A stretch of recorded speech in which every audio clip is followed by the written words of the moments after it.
Second anniversary দিনটা কিভাবে আমাদের কাটলো সেটাই এই ভিডিওতে শেয়ার করব। হ্যালো এভরিওয়ান, কেমন আছো সবাই? অনেকদিন পর কিন্তু এরকম মিনি ব্লগ নিয়ে চলে এসেছে। আর আজকে কিন্তু আমাদের বিয়ে 2টা বছর পূর্ণ হলো। আজকে সেরকম ঘোরার কোথাও প্রোগ্রামও ছিল না। আর আগের দিন তোমাদের দাদাভাইয়ের সাথে ঝামেলা হয়েছিল, তার জন্য আর ঘোরার কথা ছিল না। আর দেখো, তোমাদের দাদাভাই বলছিল শালার কাছে যাবে, মানে ভাইয়ের কাছে যাওয়ার অনেক দিন থেকেই খুব ইচ্ছে।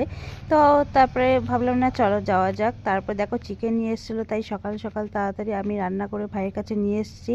আর তারপরে ফালাকাটা একটু ঢুকেছিলাম কেক টেক কিনে, তারপর ভাইয়ের কাছে চলে এসেছি। আর দেখো, ভাই কিন্তু জানে না, ভাইকে সারপ্রাইজ দেওয়ার জন্য চুপচুপ করে আসছিল। ভাইকে সকালে একবার কল করা হয়েছিল, ভাই বলছিল কলেজে যাবে। তো ভাইকে বললাম যে আজকে যেতে হবে না, থাক। ভাই যে চালাক, ভাই একটুতে হয়তো আন্দাজ করেছিল।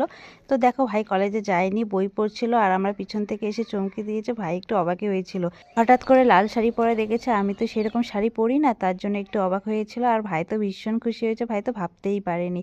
আর দেখো, আমরা আসার পরেই ছাদের মধ্যে কিছু ফটো তুলেছি, ভিডিও করেছি। তারপরেই দেখো, চামচ দিয়ে কেকটাকে কাটিং করে সবাইকে খাইয়ে দিলাম। আর সব থেকে আজকে এসে ভালো লাগছে ভাইয়ের এই হাসি মুখটা দেখতে। চলো, তারপরে কেকটাকে কাটিং করার পরে খেতে বসে পড়লাম। তোমাদের সাথে দেখা হচ্ছে নেক্সট ভিডিওতে। চ্যানেলটাকে সাবস্ক্রাইব করে দিও প্লিজ।